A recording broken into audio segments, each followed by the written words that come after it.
Welcome again to Things Unseen, where this week, in the run-up to Christmas, we're actually thinking about angels and their ministry. Of course, there's much we don't know about angels, but that shouldn't prevent us from reflecting on what we do know. And here's something we do know. There seem to be different orders of angels, and perhaps even different kinds of angels. We know that there's at least one archangel, because he's referred to in that way in 1 Thessalonians chapter 4, in connection with the Lord's return, when the Lord Jesus will overwhelm his enemies and destroy death itself. And we know his name. He's called Michael in Jude verse 9, where he's said to have contended with Satan over the body of Moses. He appears again in Revelation chapter 12 verse 7 as the one who fought against the dragon. And in Daniel 10, he's described as the prince. He always seems to appear in a kind of military context, appearing on behalf of God's kingdom, as the guardian and protector of God's people, like a general among the hosts of heaven. And then we also know the name of another angel, Gabriel, from Daniel chapter 8 and chapter 9. Since Michael is referred to as one of the chief princes in Daniel 10, perhaps Gabriel is another. I wonder if there are more. Gabriel's honored position is underlined by the fact that he is the one who appears to Zechariah and to Mary, announcing John's and Jesus' births. And he seems to be less of a military leader and more of a kind of royal herald, a communicator and interpreter of the divine will. So these two chief princes, archangels, express God's purposes in deeds and in words. One guards the people of God, and the other communicates God's will to them at crucial moments. And in addition to these ranks or roles, there actually seem to be different kinds of angelic beings. There are cherubim or cherubim, and they appear first in Genesis 3 verse 24, guarding the way to the Garden of Eden.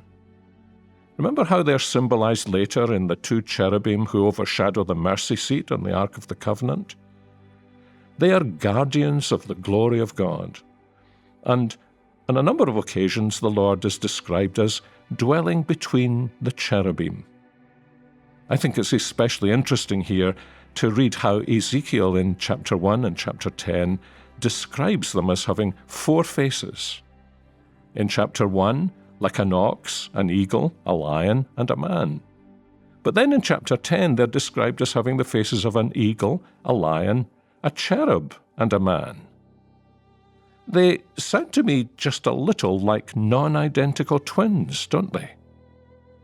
And they bear away the glory of God from the temple when man has defiled it.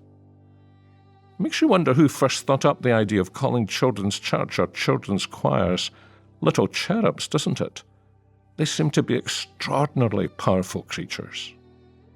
And then there are the Seraphim who appear in Isaiah chapter 6. And they're described again differently from the cherubim.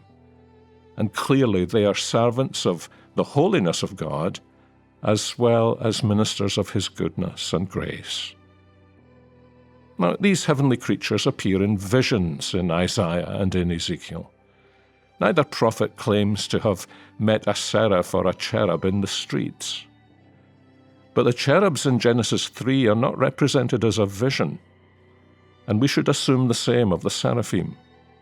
They are real and majestic beings. And if Ezekiel describes the cherubim by using analogies, he's wanting to put into words what he actually saw. He says their appearance was like burning coals of fire, like the appearance of torches moving to and fro among the living creatures. The living creatures, he says, darted to and fro like the appearance of a flash of lightning. They transcend simple description.